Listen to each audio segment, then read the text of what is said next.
Y digo esto porque como profesor, después de 25 años de ejercicio de la profesión en colegios particulares, municipalizados, y ser hijo de la educación pública, haber nacido en la educación en una escuela rural, unidocente, y conocer todo el trayecto y vivir lo que es la realidad de esta región del Maule, lo que es la educación rural, y estar hoy día acá, siendo Seremi de Educación, en uno de los momentos históricos más importantes en los últimos 50 años de la educación chilena. Y que ustedes no sean observadores, sino que sean actores importantes de este proceso. Y yo quiero partir mi conversación haciendo una pregunta que seguramente ustedes van a coincidir conmigo. ¿Tiene la educación la capacidad de transformar la sociedad chilena? Y quienes somos docentes sabemos que sí. Nosotros los docentes sabemos que en nuestra vida útil, como maestro, podemos influir entre 3.000 a 4.000 mentes que van a ser actores de la sociedad. Y podemos influir bien o mal. Por lo tanto, la educación no es una frase así hermosa para el bronce, de verdad cambia las sociedades, para bien o para mal. Y no me voy a referir a la historia de los últimos años, porque el rector de la Universidad de Talca muy bien lo explicó. El Estado docente que demoró siglos en llegar a conformarse, versus el Estado subsidiario. Pareciera ser que la educación no es el único tema que tenemos que cambiar. Y la pregunta que yo les hago, ¿qué vamos a reformar? ¿La educación? ¿O vamos a reformar la sociedad chilena con estos cambios? Y la pregunta que yo les hago a ustedes es, ¿están contentos con el Chile moderno de hoy? Porque es más moderno que 30 años atrás. Hoy día es posible la conectividad, es posible que todo el mundo tenga un celular, es posible que en el mundo rural tengamos internet, esa escuelita rural que lo más que conociera la tiza, hoy día tenemos internet en todas partes de la región, en la mayoría. La pregunta que yo les hago, ¿es solo la educación lo que incomoda a la sociedad chilena de hoy? La pregunta se la hago a ustedes, ¿están contentos con la jubilación que ustedes van a tener a través del sistema de AFP? ¿Les incomoda? ¿Y qué estamos haciendo al respecto? Otra pregunta. Noticia. Proyecto Hidroaicén. ¿Tenemos una política energética nacional? ¿Les incomoda que tengamos que apagar las estufas a leña en Talca, la ciudad más contaminada de Chile y la número 11 de Latinoamérica? Pero, ¿qué alternativa tiene la familia de clase media o la familia trabajadora si no es la leña? ¿Cómo se va a calefaccionar? Pero, ¿qué pasaría si en Chile, que tenemos tantos ríos, tanta energía geotérmica, tanta energía solar, no habrán intereses económicos de aquellos que hoy día tienen los derechos de agua y que adquirieron gratuitamente en el pasado? ¿Les interesa ciertos proyectos eléctricos o si no, es el caos para Chile? ¿En qué favorecerían esos grandes proyectos eléctricos al bolsillo de la familia trabajadora y clase media? ¿Nos bajaría el costo de la luz? ¿No deberíamos calefaccionarnos con energías limpias como la eléctrica y evitar el corte del bosque nativo? Pero para eso necesitamos un Estado que no sea subsidiario, que no solo observe, un Estado que se meta en el tema energético, como también en el tema de la previsión social. ¿Estamos contentos con la salud municipalizada y la red de salud que tenemos? La salud no solamente son hospitales hermosos como el que pronto vamos a inaugurar, y como bien decía el rector de la Universidad Católica, no solo son los edificios, así como la educación, la clave es el maestro y el alumno, también lo que es salud no solo son los edificios. ¿Qué quiero decir con esto? Que la situación hoy día de la educación se debe a un cambio de paradigma, que bien decía el rector, a un cambio de visión de sociedad. Y hoy día muchos dicen que la reforma educacional se ha transformado en una discusión ideológica de cuánto más Estado, de cuánto más privado, de cuánta libertad o de cuánta igualdad de oportunidades. ¿Y qué hay de malo en eso? Siempre detrás de la acción de un hombre existe una idea, existe un concepto. Y el concepto que llevó a la sociedad de hoy, de la cual no estamos contentos, ni con las jubilaciones, ni con la política energética, ni con la salud, ni con la educación, es el resultado de 30 años que se implementó un modelo neoliberal producto de ciertas ideas que en ese momento respondían a un momento no democrático en Chile. No hubo diálogo, no hubo foros como estos, no hubo reflexión, no hubo congreso para hacer la reforma educacional de aquella década. Reforma que hoy día queremos reformar. Pareciera ser, a 4 años después del terremoto y recorriendo las calles de Talca, terremoto que todavía nos queda mucho por reconstruir, pareciera ser que destruir es más difícil que reconstruir. Es difícil reconstruir. Y lo que pretendemos hoy día es reconstruir algo que Chile tuvo: la educación pública de calidad. Cuando uno habla de educación gratuita y universal, y se lo pregunto a mis alumnos, se lo pregunto a los apoderados, y en el primer diálogo ciudadano que yo tuve como seremi, a 10 días de haber llegado a la seremía, fue en Constitución, donde habían más de 100 personas. Y le pregunté que levantaran la mano aquellos que creían que quienes tienen plata para pagar la educación universitaria debiesen pagarla y no al Estado. ¿Adivinen qué? Más del 70% del auditorio levantó la mano, incluyendo muchos profesores también. ¿Por qué? Porque no hemos comprado el concepto que el que tiene paga. Evidente, para cosas que el mercado debe solucionar. Pero para temas importantes como la previsión social, que a todos nos interesa, porque el pensionado nos conviene a todos que viva bien, para el tema como la salud, para el tema como la energía, para el tema como la educación, que es un derecho social, no puede estar entregado al mercado.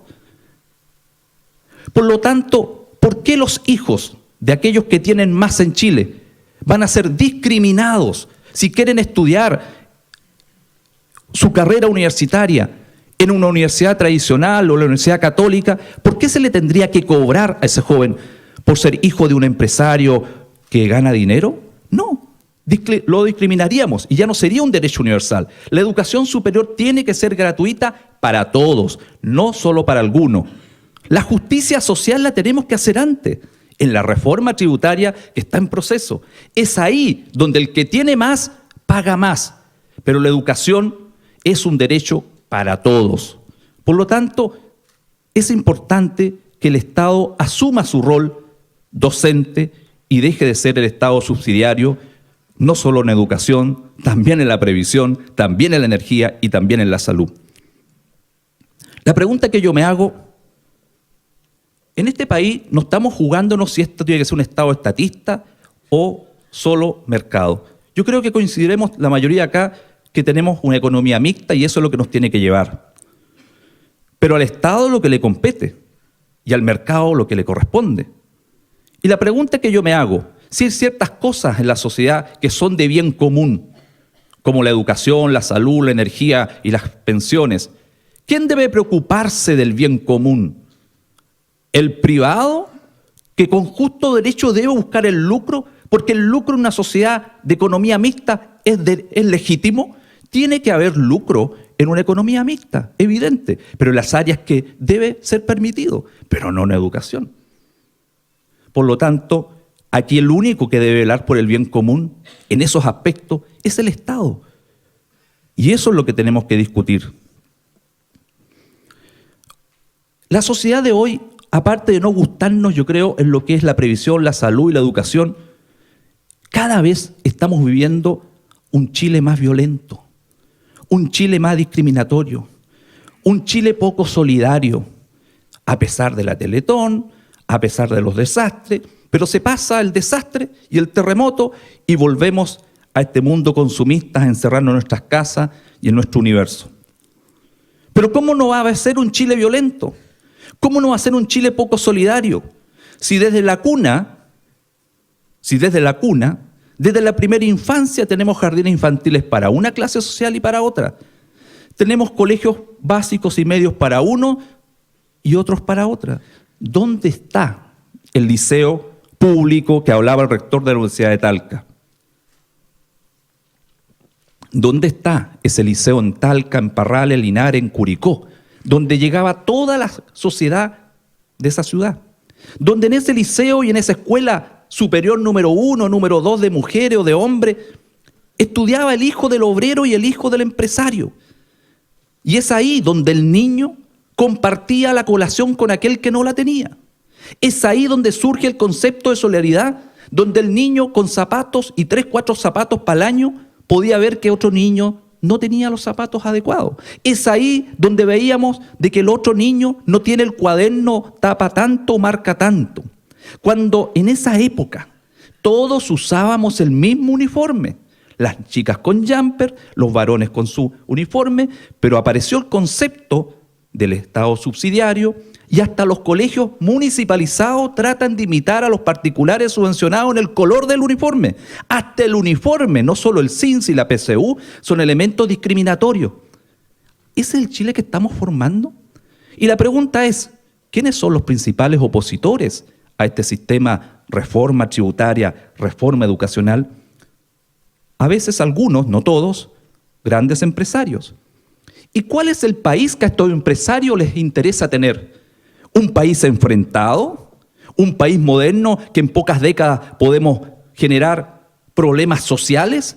¿O nos interesa un país que crezca, que sea moderno, que sea solidario, que sea unitario, que sea inclusivo? ¿Acaso a la empresa privada que nos interesa que ganen dinero, que generen empleo, que le den lugares de trabajo a los jóvenes que egresen de las universidades e institutos? Necesitamos un país unido y solidario. Pero ese país unido y solidario de los próximos 30 años está en juego hoy. Así como el Chile injusto de hoy es el resultado de 30 años de un modelo educacional y económico y filosófico, el Chile de 30 años del mañana va a ser el resultado de la reforma educacional que nosotros hagamos hoy. Por lo tanto, yo los llamo a dejar nuestros intereses individuales, ideológicos y políticos, a dejar nuestros intereses económicos, legítimos a veces, por algo mucho mayor. Yo los llamo a unirnos todos, a escribir la reforma con las manos de todos los chilenos, no solo la del gobierno. Nos interesa que esta reforma educacional sea una reforma no de gobierno, sea una reforma de Estado. No es posible que una pareja de profesores esté angustiada por la educación universitaria de un hijo o 2 hijos. No es posible que la clase media chilena tenga que mentir, tenga que separarse de mentira, tenga que cambiar sus propiedades a otro por si el sistema le genera 100% de crédito o beca. No, los jóvenes de Chile hoy día tenemos que luchar para que tengan gratuidad total en la educación. Yo quiero terminar mis palabras diciendo que la educación no es la máxima herencia que una familia deja a sus hijos, porque le estaríamos traspasando esa gran herencia al bolsillo de los padres. La educación es la máxima herencia social que un Estado, que una sociedad moderna le deja a sus jóvenes. Muchas gracias.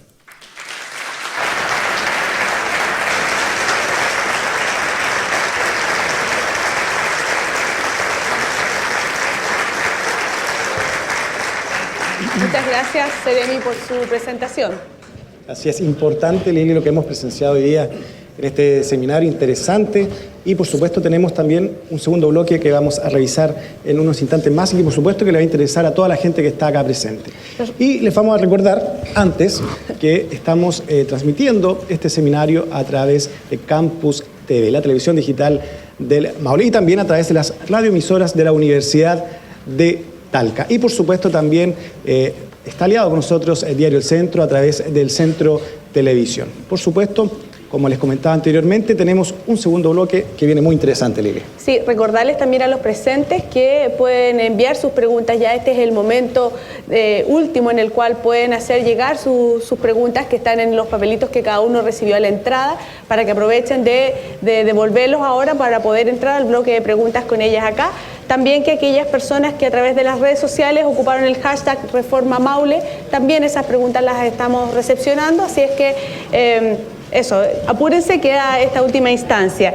Y además contarles que nos vamos a separar brevemente, solo 3 minutos ahora para este corte televisivo. Vamos a hacer una pausa y vamos a volver con la segunda parte de nuestro seminario dedicada a las preguntas y al diálogo con los asistentes. Muchas gracias.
Estamos de regreso acá en este seminario que ha sido bastante interesante hasta ahora con lo que hemos escuchado y por supuesto lo que estamos esperando es este bloque donde se van a realizar diversas preguntas respecto a la reforma educacional. Les recordamos que estamos transmitiendo en vivo por Campus TV, la televisión digital de la región del Maule y también a través de las radioemisoras de la Universidad de Talca. Sigue entonces esta segunda etapa, Lili.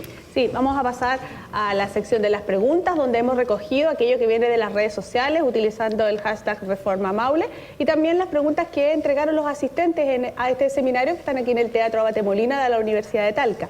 Entonces vamos a partir, son muchas las preguntas que hemos recibido.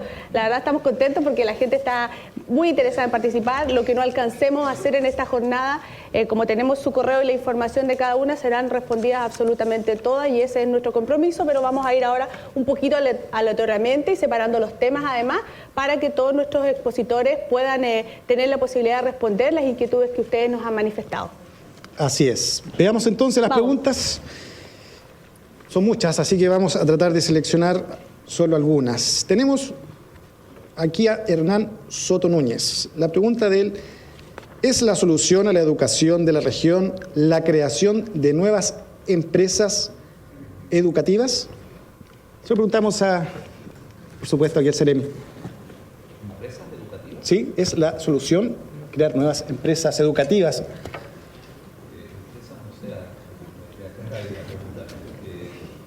Justamente evitar que los sostenedores se transformen en empresas. La mayoría de los sostenedores colegios particulares subvencionados, realmente muchos, la mayoría, tiene vocación docente y no son empresas. Y justamente es evitar que la educación sea manejada por empresarios. Así que con esta reforma, al contrario, va a regular y hacer que se salgan de este sistema algunos que ven la educación como una empresa. Pero no se van a crear empresas, al contrario.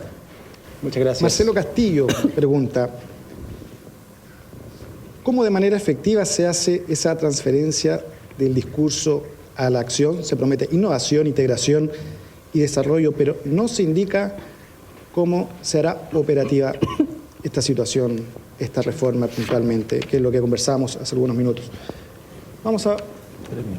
por acá. Rector de la Universidad Católica del Maule, ¿cómo se hace efectiva entonces esta innovación y todo lo que hemos planteado en este seminario, de manera concreta? Yo creo que llegar a establecer una solución concretísima es muy difícil. Lo que yo sí creo que es necesario para que eso se pueda dar efectivamente es un diálogo más fluido entre la ciudadanía, entre los empresarios, entre la gente y las universidades. Los parámetros o la manera en cómo se tiene que llegar a la práctica respecto de estas innovaciones o el impacto en el medio tiene que estar completamente socializado entre los actores que están participando directamente. Lo que se hace a nivel del ministerio, por ejemplo, que estas innovaciones, sobre todo los que van asociadas a los proyectos de mejoramiento institucional o los convenios de desempeño, vienen con indicadores y con parámetros que precisamente pretenden dar cuenta de. Pero como no se sabe exactamente cuál es el impacto que el indicador o el alza del indicador puede ocasionar en la práctica, lo importante es que aquellos que se ven beneficiados o los que participan directamente de la innovación puedan también establecer sus propios parámetros, que efectivamente la construcción de esa operatoria que permita reflejar sea realmente un elemento positivo.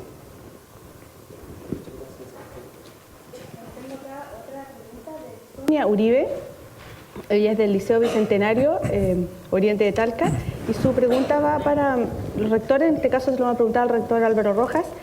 ¿Qué mecanismos pretende implementar para vincularse efectivamente con la escuela o los liceos para que los estudiantes lleguen en mejores condiciones, en igualdad de condiciones para la educación superior? Sonia, por muchos años y por muchas décadas las universidades estuvieron de espalda a la educación media, fundamentalmente. Prácticamente no había ningún vínculo, ninguna relación entre la universidad y su comunidad escolar, en el caso de las universidades regionales, la comunidad escolar de toda la región. Y creo que eso ha sido un gran defecto, pensando que los alumnos postulan a la universidad y que básicamente a la universidad le interesa tener buenos alumnos, sin importarle las causas ni las dificultades que tenía el sector escolar. Y en los últimos años, algunas universidades, entre ellas la nuestra, ha puesto una mayor atención a la forma de cómo se enseñan los establecimientos educacionales, ha puesto una mayor atención a aquellos buenos alumnos de los establecimientos, en el caso nuestro, regionales.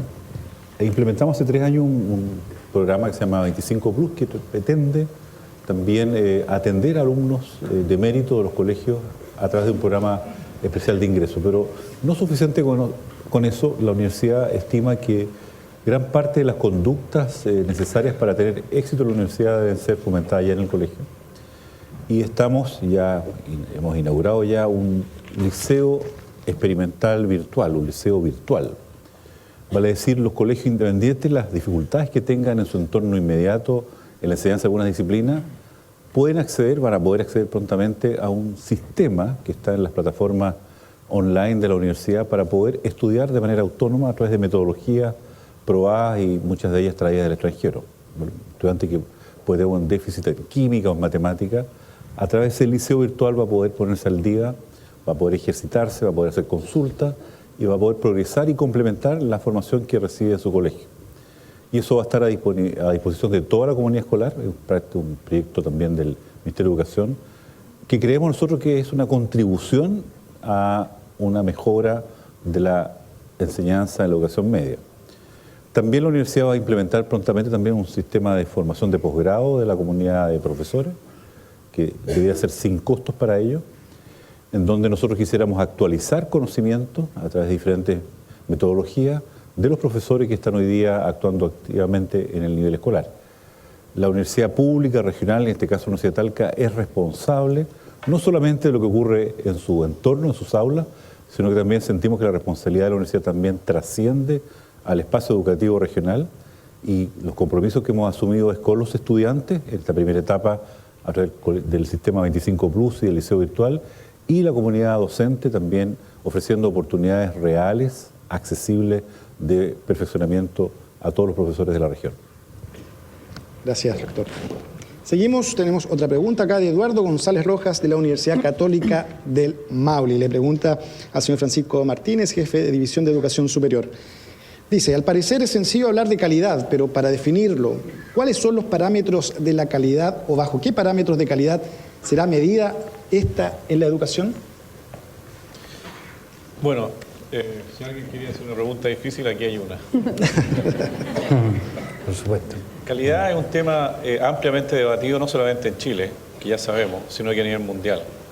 La experiencia sobre el tema y los estudios que se han hecho son de variados aspectos sobre lo que puede ser la calidad. Yo tengo la sensación personal de que la calidad es algo que se construye permanentemente. Depende del contexto, del nivel de los estudiantes, del nivel de los profesores, del grado de desarrollo del país, del grado de desarrollo de cada una de las comunidades, del grado de avance de integración social que tiene una región, por ejemplo. Y siempre va a ser la calidad una necesidad. Nunca termina habiendo calidad. Así que es un término relativo y por lo tanto, y además multidimensional. O sea, hay muchos factores en la calidad y son difíciles de medir. Así que estamos plenamente conscientes de que todas las medidas estandarizadas que se usan son limitadas y sin embargo también son necesarias para poder saber dónde tenemos que trabajar y dónde esfuerzo. Pero no obstante, hay muchos parámetros, aspectos de la calidad en los cuales quedan lejos de la estandarización y por lo cual tenemos que trabajar, para eso están los maestros, para trabajar en todos los factores de la calidad, porque estamos hablando de personas, sociedades, cuales todavía entendemos una pequeña parte de realmente lo que son. Muchas gracias. Bueno, continuamos con una pregunta que en realidad voy a resumir en 4 preguntas que llegaron hasta acá. Una fue enviada por Aarón Moisés Sandoval, el otro es por Fabiola Roa Quijada del Liceo Industrial, por Gabriel Muñoz Oróstica del Centro General de Padres de una escuela rural y por Berta Roa de la Universidad de Talca. Todas estas preguntas están referidas a la participación. De hecho, la pregunta más recurrente es ¿cómo participan los padres y apoderados en la discusión de esta reforma? También, ¿cómo participan los alumnos? Que es otra pregunta muy importante. Y la última es, ¿qué va a pasar con la educación rural básica en esto también? ¿Cómo se integran? Entonces, estas 4 preguntas son referidas a eso. ¿Cómo se hace la participación en una reforma tan amplia y tan importante que afecta a tanta gente y que involucra tantos aspectos? ¿De qué manera se hace más participativa? Incluyendo aquí, hacer una última pregunta, ¿se está haciendo actividades como esta en todas las regiones del país? Yo sé, a lo mejor Seremi usted no lo sabe, pero un poquito va por ahí la línea. ¿Cómo se participa? ¿Cómo se hace más amplia? Bueno, primero de todo, muy buena pregunta. Aquí la participación de los jóvenes es importante. Yo creo que los tipos de participación van cambiando con el momento.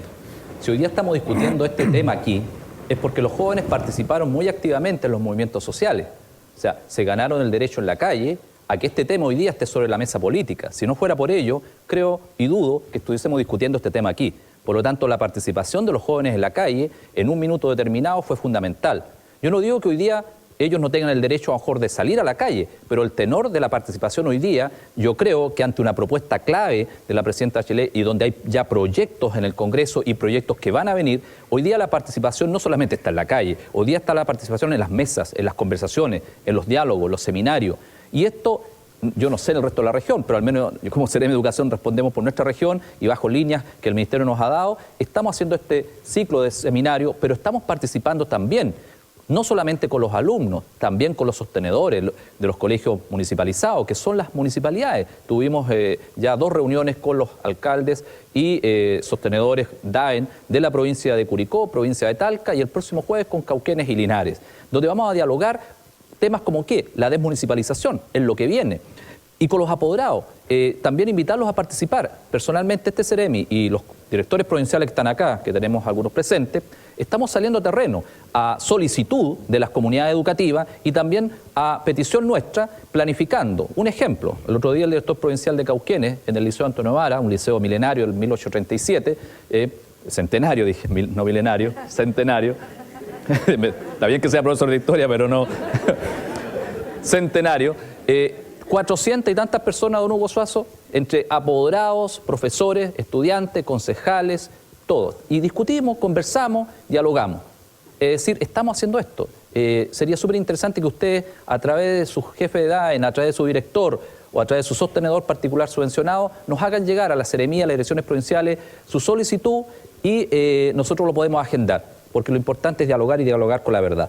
El otro tema, educación rural, es clave. Yo quiero decirles que el porcentaje de establecimiento de la educación pública municipal es mucho más que el 50%, 56%. Pero el porcentaje de alumnos en el sistema matriculado, lejos, la educación particular subvencionado es más que la municipal, 50 y tantos %. Es decir, ¿cómo es posible que la educación pública, teniendo más colegios, tenga menos alumnos? Respuestas directas, que el mundo particular subvencionado no le interesa tener colegios en el mundo rural. Por lo tanto, la mayoría, el 90 y tantos % de las escuelas rurales de Chile están en manos del municipio, educación pública. Menos mal, porque si no fueran así, ¿cuántas se habrían cerrado ya? Es más, ya algunos alcaldes han cerrado muchas. ¿Ya? Y si lo vemos por un fin económico, esas escuelas rurales son las más rentables porque tienen una subvención especial que se llama piso rural. Por lo tanto, no merecen ser cerradas. Yo creo que el Estado, y no yo creo, el Estado y el Ministerio de Educación lo que quiere es fortalecer la educación pública, y en una región tan rural como la nuestra, esas escuelas se tienen que fortalecer. Así que no hay miedo de que ellas se vayan a cerrar. Muchas gracias, Seremi. Gracias, Seremi. Tenemos también una pregunta de Elizabeth Gajardo y también de varios jóvenes que han preguntado algo similar y tiene que ver con la calidad de la educación. Dice que es un tema social relevante y recurrente en la historia chilena. ¿Por qué el foco de la calidad de la educación no se centra en forma impactante en la formación inicial de los estudiantes de las pedagogías? Se lo preguntamos al rector de la Universidad Católica del Maule. Que yo creo que efectivamente el foco en la formación de aquellos que van a formar los futuros egresados de la enseñanza media y de las escuelas tiene que basarse no exclusivamente en estándares de calidad que podrían fijarse en términos de índices y de referencias nacionales, sino que precisamente en referencia a la respuesta que daba anteriormente, creo que hace falta un diálogo social respecto de eso. O sea, los estándares de calidad o las exigencias en educación, sobre todo para la región del Maule, tienen que desarrollarse en función también de la región del Maule. Hay que desarrollarlos en conjunto con los actores. Estrictamente, el problema de la educación, yo insisto, no solo se desarrolla o no se soluciona a partir exclusivamente de la educación, de manera preponderante, sin duda.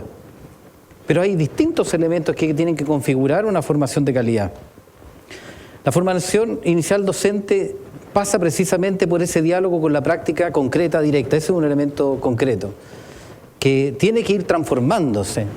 Una lectura adecuada de la práctica de los colegios, por ejemplo, no solo de los alumnos que están formándose, sino que también de aquellos que ya tienen la experticia en los colegios, los profesores que tienen años de circo en esto. Se trata de establecer una sistematización de esa experiencia, de manera que eso sirva también para la formación inicial de los docentes o de los estudiantes que se están formando en las universidades, en la nuestra particularmente. El 40% de nuestros estudiantes son futuros profesores y muchos de ellos van a quedar en esta región. Más del 50% trabaja directamente también en las escuelas municipales de esta región. Por lo tanto, ahí hay un vínculo particular importante.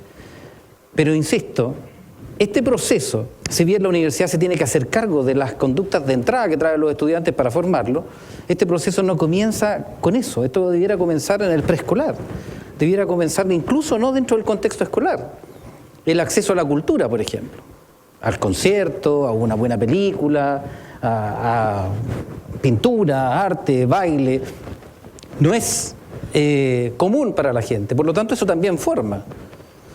Eso significa entonces que la intervención o los estándares de calidad para poder formar a los estudiantes, sobre todo en el área de pedagogía, se construyen también en función de un compromiso social.